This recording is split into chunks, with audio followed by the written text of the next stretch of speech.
अस्सलामुअलैकुम वरहमतुल्लाहि वबरकातुहू। 10th class chemistry chapter number 10 acid base and salt. Last time जो हमने पढ़ा था वो टाइप्स ऑफ साल्ट के बारे में पढ़ा था कि साल्ट को बेसिकली 6 कैटेगरी में डिवाइड किया गया है।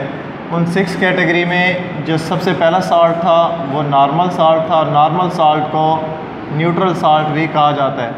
दूसरी कैटेगरी थी एसिडिक साल्ट, और लास्ट टाइम हमने इन दो साल्ट के बारे में पढ़ा था, नॉर्मल साल्ट और एसिडिक साल्ट के बारे में। तो तीसरी जो कैटेगरी है वो है basic salt. Basic salt last time भी हमने कहा था कि जो साल्ट होते हैं वो बेसिकली दो चीज़ों से मिलकर बने होते हैं, एसिड और बेस से। जब एसिड और बेस मिलते हैं तो दो चीज़ें बनती हैं, साल्ट एंड वाटर। जो साल्ट होते हैं वो बेसिकली दो रेडिकल पर मुश्तमिल होते हैं, बेसिक रेडिकल पर और एसिडिक रेडिकल। तो साल्ट बेसिकली दो रेडिकल पर मुश्तमिल होता है। एसिडिक रेडिकल हासिल होता है एसिड से, और बेसिक रेडिकल हासिल होता है बेस से। एसिडिक रेडिकल पर नेगेटिव चार्ज होता है, जबकि बेसिक रेडिकल पर पॉजिटिव चार्ज होता है। तो जो साल्ट होते हैं वो दो चीज़ों से मिलकर बने होते हैं, एसिड और बेस के मिलने से साल्ट बनते हैं। अब वो जो साल्ट बनता है वो नॉर्मल साल्ट भी हो सकता है, एसिडिक साल्ट भी हो सकता है, बेसिक साल्ट भी हो सकता है। तो बेसिक साल्ट नाम से ही ज़ाहिर है कि ऐसा साल्ट जो बेस की प्रॉपर्टी शो करे, which shows the properties of base. तो ऐसा साल्ट जो बेस की प्रॉपर्टी शो करे वो साल्ट कहलाता है बेसिक साल्ट। और बेस की प्रॉपर्टी क्या है? बेस की जो फर्स्ट प्रॉपर्टी है, फर्स्ट पहचान है कि ये रेड लिटमस पेपर को कन्वर्ट कर देते हैं ब्लू के अंदर। तो अगर साल्ट रेड लिटमस पेपर को ब्लू लिटमस पेपर में कन्वर्ट कर दे तो समझ लें वो साल्ट बेसिक साल्ट है। तो जब भी रेड लिटमस पेपर को इस्तेमाल किया जाएगा साल्ट के ऊपर, अगर वो साल्ट रेड लिटमस पेपर को ब्लू लिटमस पेपर में कन्वर्ट कर दें तो समझें वो साल्ट बेसिक साल्ट है। और दूसरी पहचान कि अगर salt contain hydroxyl ion in its formula, अगर उसके फार्मूले के अंदर आपको हाइड्रोक्सिल आयन दिखाई दें तो समझे वो साल्ट बेसिक साल्ट है। तो बेसिक साल्ट जो हैं वो बेस की प्रॉपर्टी शो करते हैं, और ये रेड लिटमस पेपर को ब्लू लिटमस पेपर में कन्वर्ट कर देते हैं। और इनकी पहचान है कि अगर उनके केमिकल फार्मूले में आपको हाइड्रोक्सिल आयन नज़र आए तो समझ लें वो साल्ट बेसिक साल्ट है। जैसे कि इसके एक एग्जांपल ले लेते हैं कि हमारे पास एक एसिड है HCl, हाइड्रोक्लोरिक एसिड।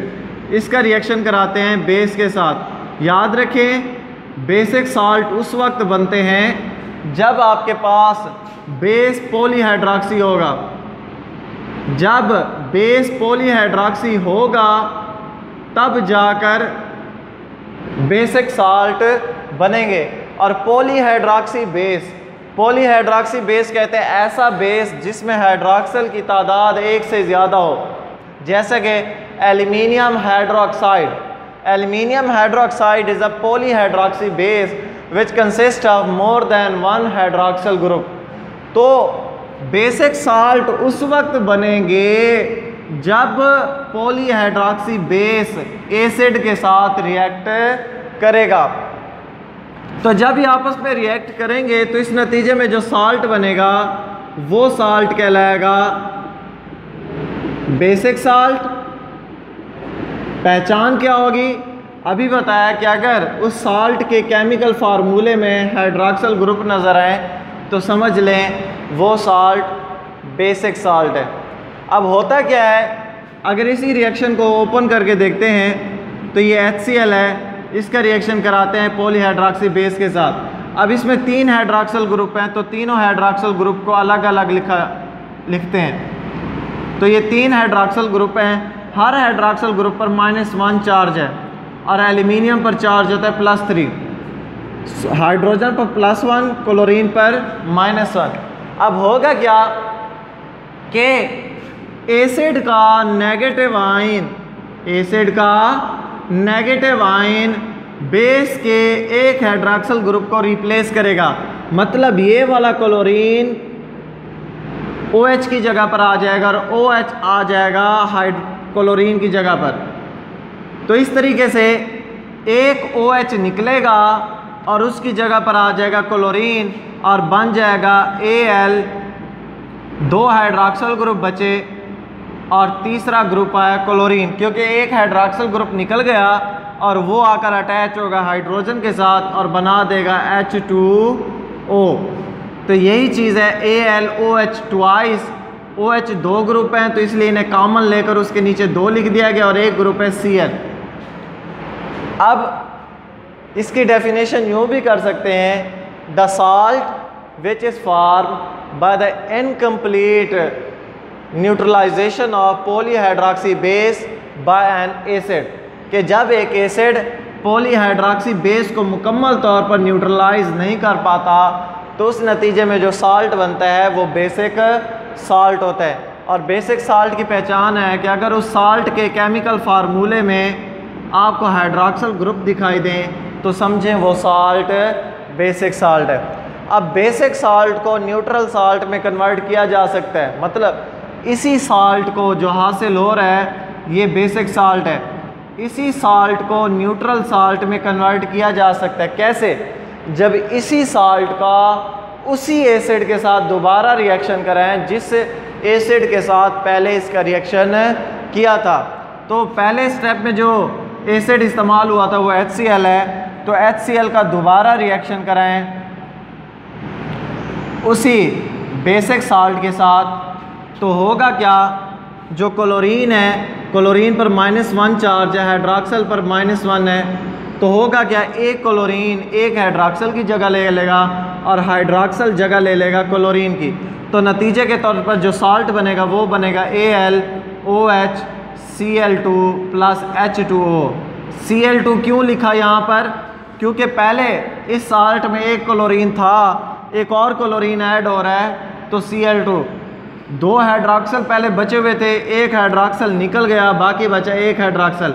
मतलब ये साल्ट अभी भी बेसिक साल्ट है। क्यों बेसिक साल्ट है? किसके?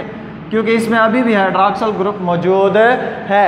तो इस साल्ट को मज़ीद न्यूट्रल साल्ट में तब्दील करने के लिए उसी एसिड के साथ दोबारा रिएक्ट करें तो AlOH, तो ये Cl2 है, इस पर -1 चार्ज है, क्लोरीन पर भी -1 है, तो इसका नेगेटिव इस हाइड्रॉक्सिल को रिप्लेस करेगा तो बनेगा AlCl3 प्लस H2O। अब ये जो लास्ट वाला साल्ट बना है ये साल्ट है नॉर्मल साल्ट, और नॉर्मल साल्ट की पहचान है क्योंकि उसमें हाइड्रॉक्सिल ग्रुप भी नहीं होता और हाइड्रोजन ग्रुप भी नहीं होता। तो पहले हमें हासिल हुआ था बेसिक साल्ट, तो बेसिक साल्ट को नॉर्मल साल्ट में कन्वर्ट किया जा सकता है जब बेसिक साल्ट का रिएक्शन उसी एसिड के साथ दोबारा कराएं जिस एसिड के साथ उसका रिएक्शन कराया था, और ये रिएक्शन उस वक्त तक कराना है जब तक सारे के सारे हाइड्रॉक्सिल ग्रुप वहाँ से रिमूव नहीं हो जाते। तो ये है तीसरा टाइप बेसिक साल्ट। उसके बाद नेक्स्ट है इसकी चौथी टाइप साल्ट की, और वो टाइप है